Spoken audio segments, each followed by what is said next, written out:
आज की वीडियो की स्टार्टिंग कुछ क्वेश्चन से करते हैं। अगर मैं आपसे पूछूंगी what is a plus B to the power 0, तो आप लोग बहुत इजीली बोल दोगे दिस इज 1, क्योंकि किसी भी नंबर की पावर 0 1 होती है। ठीक है। सिमिलरली अगर मैं आपसे पूछूंगी what is a plus B to the power 1, तो ये भी आप बहुत इजीली बता दोगे a प्लस बी। वहीं अगर मैं पूछूंगी a plus B to the power 2, that means a plus b का होल स्क्वायर, तो ये भी बहुत सिंपल है, इजी पीजी है, सबने पढ़ा है a square plus 2ab plus b square. वहीं अगर मैं पूछूंगी a प्लस बी का होल क्यूब, तो ये भी सबने पढ़ा है a cube plus 3a square b plus 3ab square plus b cube. ठीक है। वहीं अब मैं पूछूंगी a plus B to the power 4, तो अब थोड़ा सा चीज़ें मुश्किल होने, लेकिन फिर भी इतना कॉम्प्लिकेटेड नहीं है। आप a प्लस बी की मल्टीप्लाई a प्लस बी के होल क्यूब से कराओगे तो you will get a plus B to the power 4, तो वो आपको मिलता है a to the power 4 plus 4a cube b plus 6 a square b square plus 4ab cube and plus b to the power 4। But अब अगर मैं बोलूँगी a plus B to the power 5 find out करना है, तो यहाँ पे अब आपको थोड़ी डिफिकल्टी हो जाएगी। या जैसे जैसे अब हम पावर्स को आगे बढ़ाएंगे तो इस तरीके से हमें एक्सप्रेशन को याद रखना थोड़ा सा कॉम्प्लिकेटेड हो जाता है। ठीक है। तो इस प्रॉब्लम से ही डील करने के लिए किसकी शुरुआत हुई है? बायनोमियल थ्योरम की। So hello dear students and welcome to my channel Indian Maths. आज के इस वीडियो में हम बायनोमियल थ्योरम के बारे में बात करेंगे, जहां पर आपको a plus B to the power n की वैल्यू कैसे निकालते हैं, उसके कोफिशिएंट्स कैसे फाइंड आउट करते हैं, हम ये सीखेंगे इसमें। ठीक है। तो अभी तक ये जो हमने एक्सपेंशन देखे हैं उसमें आपको 2-3 पॉइंट्स नोट डाउन करने हैं या देखने हैं। सबसे पहला इंपॉर्टेंट पॉइंट क्या है, जो भी आपकी a plus B to the की पावर है, ठीक है, जिसको हम इंडेक्स बोलते हैं, तो जो इसके एक्सपेंशन में जो नंबर ऑफ टर्म्स आती है वो इस पावर से हमेशा एक ज़्यादा है। ठीक है। यहाँ पे पावर 0 है, यहाँ पे टर्म कितनी है 1, यहाँ पे पावर 1 है, टर्म्स कितनी है 2, यहाँ पे पावर 2 है, टर्म्स कितनी है 3, यहाँ पावर 3 है, टर्म्स कितनी है 4। तो जितनी भी पावर होगी उसके एक्सपेंशन में जो नंबर ऑफ टर्म्स हैं वो उससे एक ज़्यादा होती है। ठीक है। दूसरी चीज़ जो है जो आपको नोटिस करनी है, जब आप a प्लस बी का एक्सपेंशन खोल रहे हो तो इनिशियली a की पावर जो होती है वो हाईएस्ट होती है, दैट मीन्स जो इंडेक्स की पावर होती है। जैसे अगर हम स्क्वायर को देखें तो first term is a square, ठीक है, सेकेंड टर्म में क्या रहेगी a की पावर 1 और थर्ड टर्म में a की पावर 0। तो क्या होता है, फर्स्ट टर्म की पावर फर्स्ट टर्म में हाईएस्ट होती है, उसके बाद वो एक एक करके डिक्रीज होती जाती है, और जो सेकेंड टर्म होती है उसकी पावर एक एक करके बढ़ती है। फर्स्ट टर्म में b की पावर 0 है, यहाँ 1 हो गई, यहाँ 2 हो गई। सिमिलरली आप क्यूब में देखो, पहले a की पावर 3 थी, फिर a स्क्वायर, फिर a, और यहाँ a की पावर 0, यहाँ पे b की पावर 0 थी, b की पावर 1, b की पावर 2, b की पावर 3। तो इस तरीके से जो है टर्म्स की पावर चलती है। ठीक है। थर्ड जो पॉइंट आपको नोटिस करना है वो ये है कि हर एक एक्सपेंशन की हर एक टर्म में जो पावर्स का सम होता है, जो इंडेक्स का सम होता है, वो टोटल जो आपकी a प्लस बी की पावर है इसके इक्वल होता है। ठीक है। जैसे यहाँ पे a की पावर 1 है, b की पावर 1 है, यहाँ पे भी 1 है, यहाँ पे a की पावर 2, यहाँ पे भी 2, यहाँ पे a और b की पावर को आप अगर आप प्लस कराओगे तो 1 + 1 2, यहाँ पे भी 2। ऐसे ही आप क्यूब का देख लो, यहाँ पावर 2 है, यहाँ पावर 1 है, तो 2 + 1 3, यहाँ देख लो 3, ये पावर 1, दिस इज 4। तो जो सम है पावर्स का वो हमेशा जो ओवरऑल पावर है उसके इक्वल आता है। ठीक है। तो ये कुछ चीज़ें हमें एक्सपेंशन में ध्यान रखनी है। अब इन जो बेसिक जो एक्सपेंशंस है जो हमें याद रहते हैं उसके बेसिस पर हम इनको इस तरीके से लिख सकते हैं। यहाँ पे हमने लिख लिया इंडेक्स और यहाँ पे हम लिख रहे हैं इनके कोफिशिएंट्स। ठीक है। तो क्या क्या इंडेक्स है हमारे? 0, 1, 2, 3 और 4। ठीक है। पहले हम इनके कोफिशिएंट्स लिखते हैं। तो 0 का कोफिशिएंट है 1, 1 का कोफिशिएंट क्या है 1 और 1, एक यहाँ पे 1 है कोफिशिएंट, यहाँ 1 है, तो इसको हम इस तरीके से लिखेंगे लाइक दिस, 1 और 1। अब यहाँ पे कोफिशिएंट्स क्या है 1, 2 और 1, तो उसको ऐसे लिखेंगे 1, 2 एंड 1। ठीक है। अब पावर 3 में क्या क्या कोफिशिएंट है 1, 3, 3, 1, तो ये 1, ये 3, ये 3 और ये 1। ठीक है। अब 4 के कोफिशिएंट्स देखो, 1 है पहले, फिर है 4, फिर है 6, फिर अगेन है 4 और फिर है 1। ठीक है। तो अब अगर आप थोड़ा सा ध्यान से देखो, ये कुछ कुछ ट्राइंगल जैसा बन रहा है, ये एक ट्राइंगल बन गया है जहाँ पे इसकी वर्टेक्स पे 1 लिखा है, जो साइड्स है उसकी वो स्लैंट शेप में आ रही है, और यहाँ पे भी सब कुछ 1 लिखा हुआ है। ठीक है। तो इस ट्राइंगल को हम क्या बोलते हैं? This is called Pascal's triangle. ये एक इंपॉर्टेंट कॉन्सेप्ट है, पास्कल्स ट्राइंगल, ठीक है। और यहाँ पे इस ट्राइंगल की जो अंदर जो वैल्यूज है वो क्या रिप्रेजेंट कर रही हैं? इसके एक्सपेंशन के कोफिशिएंट्स को रिप्रेजेंट कर रही है, ठीक है। अब यहाँ पे देखो ये कोफिशिएंट आ कैसे रहे हैं, 0 का तो 1 होता है, ठीक है। नेक्स्ट लाइन में कैसे मूव करना है? पहला टर्म भी आप 1 लिखोगे और लास्ट टर्म भी आप 1 लिखोगे। फिर जब आप नीचे आते हो तो पहला टर्म 1 है, बीच वाला टर्म क्या है? इन दोनों का सम, 1 + 1 2 और ये 1। फिर इस रो में कैसे लिखना है? पहला टर्म आप 1 लिखोगे, ये क्या हो गया? 1 + 2 3, 2 + 1 3 और फिर से 1, ठीक है। जब आप 4 के लिए लिख रहे हो, पहला टर्म आपने 1 लिख लिया, 3 + 1 4, 3 + 3 6, 3 + 1 4 और ये आपने 1 लिख लिया, ठीक है। अब इसी सिमिलर लाइंस पे लेट्स से मुझे 5 के लिए लिखना है, a + b⁵ 5 का कोफिशिएंट लिखना है। तो पहला टर्म तो 1 हो जाएगी, ठीक है। अब देखो 1 और 4 का सम कराओगे तो यहाँ क्या मिलेगा आपको? 5। यहाँ 4 और 6 का सम कराओगे यू विल गेट 10। यहाँ 6 और 4 का सम कराओगे यू विल गेट 10। 4 और 1 का सम कराओगे आप 5 और ये यहाँ पे 1। तो ये हो गया a + b⁵ 5 के कोफिशिएंट्स, ठीक है। ऐसे ही लेट्स से मुझे 6 के लिए लिखना है, a + b⁵ 6। तो पहला 1 आएगा, ठीक है। अब इनका सम करा दो, 5 + 1 6, 10 + 5 15, 10 + 10 20, 10 + 10 15, 5 + 1 6 और लास्ट वाली टर्म 1, ठीक है। ये स्पेस का प्रॉब्लम है, मतलब ये ट्राइंगल की तरह मूव करेगा, ठीक है, स्लैंटली मूव करेगा। तो ये मेरे a + b⁵ 6 के कोफिशिएंट्स हो गए, ठीक है। बट अब यहाँ पे क्या है, अब अगर मुझसे कोई पूछेगा कि आपको फाइंड आउट करना है a + b⁵ 10 के कोफिशिएंट्स, ठीक है, या 12 के कोफिशिएंट्स या 15 के कोफिशिएंट्स, तो उसके लिए मुझे क्या करना होगा? मुझे पूरा ट्राइंगल बनाना होगा और मुझे उससे 1 से लेके 0 से लेके लेट्स से अगर मुझसे a + b⁵ 15 पूछा है तो मुझे 15 तक के सारे कोफिशिएंट्स लिखने पड़ेंगे and which is a very lengthy process, ठीक है। तो पास्कल्स ट्राइंगल से भी हमारे हायर पावर ऑफ n के लिए हम नहीं फाइंड आउट कर पा रहे थे एक्सपेंशन, तो उसके लिए हमें क्या जरूरत थी? एक जनरल एक्सप्रेशन की जरूरत थी, ठीक है। तो वो जनरल एक्सप्रेशन कैसे फाइंड आउट करा है? तो इन कोफिशिएंट्स को हमने कॉम्बिटोरियल के फॉर्म में लिखने की कोशिश करी है। जैसे अगर आप ध्यान से देखो, अगर इस इंडेक्स को मैं n बोल दूं, ठीक है, तो इसका कोफिशिएंट क्या है? 1। तो इसको मैं 0C0 लिख सकती हूँ, ठीक है। यहाँ पे मेरा n 0 है और ये 0th टर्म है, ठीक है। तो ये 0C0 1 होता है। यहाँ पे मेरा n 1 है, तो इसको मैं लिख सकती हूँ 1C0 और इसको मैं लिख सकती हूँ 1C1। 1C1 is 1, 1C0 is also 1। अब जब आप 2 की बात करते हो तो यहाँ अब यहाँ n2 हो गया, तो ये हो गया आपका 2C0, ये हो गया 2C1 और ये हो गया 2C2। 2C1 is 2, 2C2 is 1, ठीक है। सिमिलरली आप यहाँ पे लिख सकते हो, ये हो गया आपका 3C0, ये हो गया 3C1, ये हो गया 3C2 और ये हो गया 3C3। सिमिलरली 4 के लिए आप देख सकते हो, ये हो गया 4C0, this is 4C1, this is 4C2, this is 4C3 and this is 4C4। Similarly this is 5C0, this is 5C1, this is 5C2, this is 5C3, this is 5C4 and this is 5C5, ठीक है। तो इस तरीके से हम किसी भी power के कोफिशिएंट्स निकाल सकते हैं। और ये NCR सबको पता है, ठीक है। हम ये चैप्टर सॉल्व कर चुके हैं, कॉम्बिनेशन का चैप्टर। उसमें NCR क्या होता है? n factorial, n - r factorial और r फैक्टोरियल। तो इस फॉर्मूले से आप जो है कोफिशिएंट्स को फाइंड आउट कर सकते हो। तो अब अगर कोई मुझसे पूछेगा कि a + b⁵ आपको 10 के कोफिशिएंट्स बताने हैं, ठीक है, तो कोफिशिएंट्स क्या क्या बनेंगे मेरे पास? 10C0, 10C1, 10C2 up to 10C10, ठीक है। तो इस कॉम्बिटोरियल की हेल्प से जो है मैं किसी, चाहे मेरे को कितनी भी पावर दे दीजिए, 10 20 100 500, मैं इजीली जो है कोफिशिएंट्स को फाइंड आउट कर सकती हूँ, ठीक है।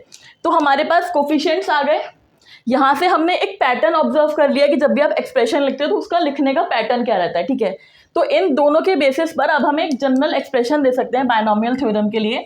That means the expression for a + b⁵n। और यहाँ पे हम n को क्या अज्यूम कर रहे हैं? A positive integer. तो n can take any values like 1 2 3 4 5 6 and so on. तो हम जनरल एक्सप्रेशन देखते हैं a plus B to the power n के लिए। जैसे हम a प्लस बी का whole square a plus b का क्यूब लिख रहे थे वैसे ही। तो पहला टर्म होती है, first term is nc 0 and a to the power n, ठीक है। नेक्स्ट टर्म क्या आएगा, nc 1, कोफिशिएंट इज nc 1। अब a की पावर 1 डिक्रीज हो जाएगी और b की पावर 1 बढ़ जाएगी, तो nc। Next term is nc 2, a की power n minus 2 and b square, ठीक है, and so on. Second last term क्या आएगी, nc n माइनस 1, a की power 1 and b to the power n minus 1, plus last term is nc n, a की power अब 0 हो जाएगी और b to the power n। तो ये होगा हमारा बायनॉमियल थ्योरम का general expression a plus B to the power n का, ठीक है। अब यहाँ पे हम वो सारे पॉइंट्स देख लेते हैं जो हमने पहले देखे थे। कोफिशिएंट तो पता चल गया था, पावर n है तो nc 0, nc 1, nc 2 up to nc n होगा, ठीक है। a की पावर पहले high a to the power n लेके चलते हैं और वो एक एक डिक्रीज होती रहती है। b की पावर पहले 0 लेके चलते हैं, वो एक एक बढ़ती रहती है, तो लास्ट तक b to the power n हो गया। a और b की पावर का जो सम होता है वो n के इक्वल आना चाहिए। तो ये n, ये n minus 1 plus 1 n, n minus 2 plus 2 n, यहाँ n माइनस 1 प्लस 1 n और यहाँ n, ठीक है। तो जो भी हमने अपनी ऑब्जर्वेशंस करी थी प्रीवियस एक्सप्रेशंस को देख के, तो वो सारी यहाँ पे सेटिस्फाई होती हैं। तो ये है हमारा एक general expression for the binomial theorem, ठीक है। इसी को हम बायनॉमियल थ्योरम बोलते हैं। अब इसको हम प्रूफ देखेंगे कि इसको हम कैसे प्रूफ कर सकते हैं। सो इसका प्रूफ जो है वो mathematical principal of mathematical induction से किया गया है। प्रिंसिपल ऑफ मैथमेटिकल इंडक्शन क्या कहता है कि जो भी आपको स्टेटमेंट दिया है मैथमेटिकल, पहले आप उसको n इक्वल्स टू 1 के लिए ट्रू दिखाओ, उसके बाद आप n equals to k any integer लेके उसको अज्यूम करो कि वो ट्रू है, और फिर उसके बेसिस पे k प्लस 1 के लिए अगर आपने दिखा दिया कि वो ट्रू है, तो वो प्रिंसिपल जो है किसी भी जनरल n के लिए ट्रू होता है, ठीक है। तो वही हम यहाँ पे यूज करेंगे। तो इसको हम सॉल्व करेंगे by principle of mathematical induction, ठीक है। तो उसके लिए इसको मैं Pn अज्यूम कर लेती हूँ, दिस इज माई Pn। तो अब सबसे पहले मुझे P1 देखना है। P1 मतलब n की जगह आप 1 रख दोगे, तो वो क्या हो जाएगा, a प्लस बी की पावर 1, दैट मीन्स आपको सिंपल मिलेगा a प्लस बी। तो उसको अगर मैं यहाँ पे खोलूंगी इस एक्सपेंशन से, तो क्या मिलेगा, 1c 0 into a plus 1c 1 into b। तो 1c 0 भी 1 होता है और 1c 1 भी 1 होता है, तो what I will get, a plus b। तो that means it is true for n equals to 1, ठीक है। n इक्वल्स टू 1 के लिए ट्रू है। Now I assume, let us assume it is true for n equals to k, ठीक है। k is any positive integer. तो मैंने n equals to एक k के लिए हमने ट्रू मान लिया इसे, तो उसका मतलब a plus B to the power k क्या हो गया, kc 0 a to the power k plus kc 1 a to the power k minus 1 into b plus up to so on kc k b to the power k, ठीक है। तो ये मेरा statement मैंने true मान लिया। लेट से इसको मैंने दे दिया इक्वेशन 1, ठीक है। अब मुझे क्या करना होगा, n equals to k plus 1 के लिए स्टेटमेंट को मुझे ट्रू दिखाना होगा। तो अब देखो k प्लस 1 के लिए हम कैसे लेके चलेंगे, ठीक है। ये है a plus B to the power k plus 1, तो I can write it as a plus b into a plus B to the power k, ठीक है। अब इस a plus B to the power k को मैं equation 1 से लिख सकती हूँ। तो मुझे क्या मिलेगा, a प्लस बी, ये पूरा एक्सप्रेशन लिख दूंगी मैं, kc 0 a to the power k plus kc 1 a to the power k minus 1 into B plus kc, एक प्रीवियस टर्म भी लिख लेते हैं, kc k minus 1 a into B to the power k minus 1 plus kc k b to the power k, ठीक है। ये कहाँ से आया है, फ्रॉम 1। अब देखो नेक्स्ट स्टेप में मुझे क्या करना है, मुझे सिंपल मल्टीप्लाई करना है, ठीक है। अब वो मल्टीप्लाई मैं कैसे करूंगी, पहले a की मल्टीप्लाई पूरे एक्सप्रेशन से, फिर b की मल्टीप्लाई पूरे एक्सप्रेशन से, ठीक है। तो नॉर्मल मल्टीप्लिकेशन करना है। सो लेट्स सी, मल्टीप्लाई करके हमें क्या मिलेगा। सो मल्टीप्लाई करके बस थोड़ा सा हमें टर्म्स को रीअरेंज करना पड़ेगा, ठीक है। सो पहले मैं ए की मल्टीप्लाई कराऊंगी तो आई will get K C 0 A to the power K plus 1 plus यहाँ पे मुझे मिलेगा के C 1 A to the power K into B plus अगर मैं एक नेक्स्ट टर्म भी लिखूंगी तो मुझे क्या मिल जाएगा के सी 2 ए to the power K plus 1 into B square, ठीक है। प्लस सेकेंड लास्ट टर्म मेरी क्या हो जाएगी K C K minus 1 A square into B to the power K minus 1 और लास्ट टर्म क्या हो जाएगी के सी के B to the power K into ए, ठीक है। अब यही कंटिन्यूशन में बी से मल्टीप्लाई कराएंगे हम सारी टर्म्स की, तो आई will get K C 0 A to the power K into B plus K C 1 A to the power K minus 1 into B square plus second last term हो जाएगी मेरी K C K minus 1 A into B to the power के और last term हो जाएगी K C K into B to the power K plus 1, ठीक है। तो ये क्या करा है हमने, सिंपली हमने टर्म्स को मल्टीप्लाई करा दिया, ठीक है।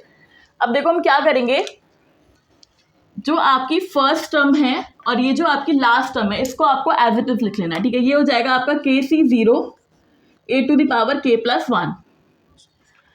अब देखो ये वाली टर्म और ये वाली टर्म ये कॉमन पार्ट है, ए to the power K into B और ये ए to the power K into B ये कॉमन है, ठीक है। तो इसको हम साथ में लिख लेंगे। कोफिशिएंट क्या हो जाएगा के C 1 plus K C 0 into A to the power K into B.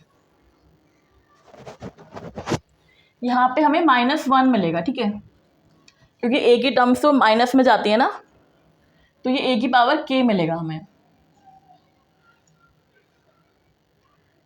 Okay, this is second term ना, हाँ, ए की पावर के -1, ठीक।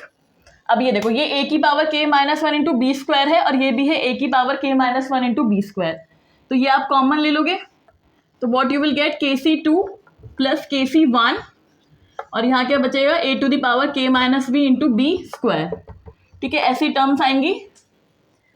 यहाँ पे देखो ये जो आपकी लास्ट सेकेंड टर्म है वो क्या बचेगी, के C K plus K C के -1 और यहाँ आएगा A into B to the power के और ये लास्ट वाली टर्म ऐसी रहेगी के सी के और B to the power K plus 1, ठीक है। तो हमने क्या करा है, हमने सिंपल मल्टीप्लाई करा है, ठीक है, और थोड़ा सा फिर टर्म्स को हमने रीअरेंज कर लिया है, जो सिमिलर टर्म्स थी हमने उनको एक संग लिख लिया है।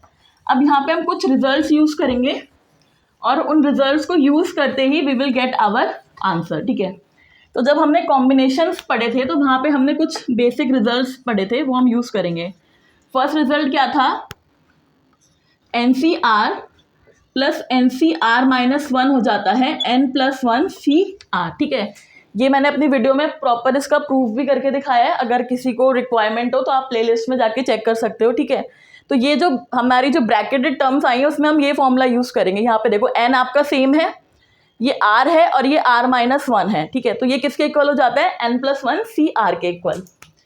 सेकेंड रिजल्ट जो आपको यूज़ करना है, ये जो मेरा के सी 0 लिखा है ये 1 के इक्वल होता है, तो इसको मैं k+1 C0 भी लिख सकती हूँ, ठीक है, क्योंकि इसकी वैल्यू भी मुझे 1 ही मिलेगी। और थर्ड रिजल्ट क्या है, जो मेरा के सी के है उसकी वैल्यू 1 होती है, तो इसको मैं k+1 CK+1 लिख सकती हूँ, ठीक है। ये सेकेंड और थर्ड रिजल्ट हम इसलिए यूज़ करें ताकि हमारा वो एक्सप्रेशन बन सके, ठीक। सो देखो आपको क्या मिलेगा तीनों रिजल्ट यूज़ करने के बाद, के सी 0 की जगह I have to right k+1 C0, तो ये हो गया k+1 C0 A to the power k+1। अब ये देखो के सी 1 प्लस के सी 0, तो NCR प्लस NCR -1 मिलके क्या बन रहा है N+1, यानी ये हो जाएगा k+1 और CR, R यहाँ पे 1 है तो ये हो गया C1 into A to the power k into B.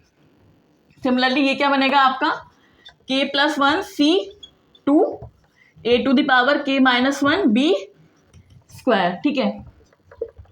Second last term क्या होगी, यहाँ से k plus one C K a into B to the power k, और ये थर्ड रिजल्ट से के सी के को हम क्या लिख देंगे, k plus one C K plus one into B to the power k plus one. तो अब अगर आप इस एक्सप्रेशन को ध्यान से देखोगे तो हमारा एक्सप्रेशन था a plus B to the power k plus one का, ठीक है। तो ये कोफिशिएंट हमारे सही मिल रहे हैं, k plus one C zero, k plus one C one, k plus one C two, k plus one C k plus one तक, ठीक है। पहले फर्स्ट टर्म में a to the power k plus one है, वो एक एक करके डिक्रीज हो रही है, b की पावर एक एक करके बढ़ रही है, और हर जगह जो पावर का सम है वो मिलके आपको k प्लस वन मिलेगा, ठीक है। तो सारी कंडीशन सेटिस्फाई हो रही है, so we can say it is true for n equals to k plus 1. So by principle of mathematical induction,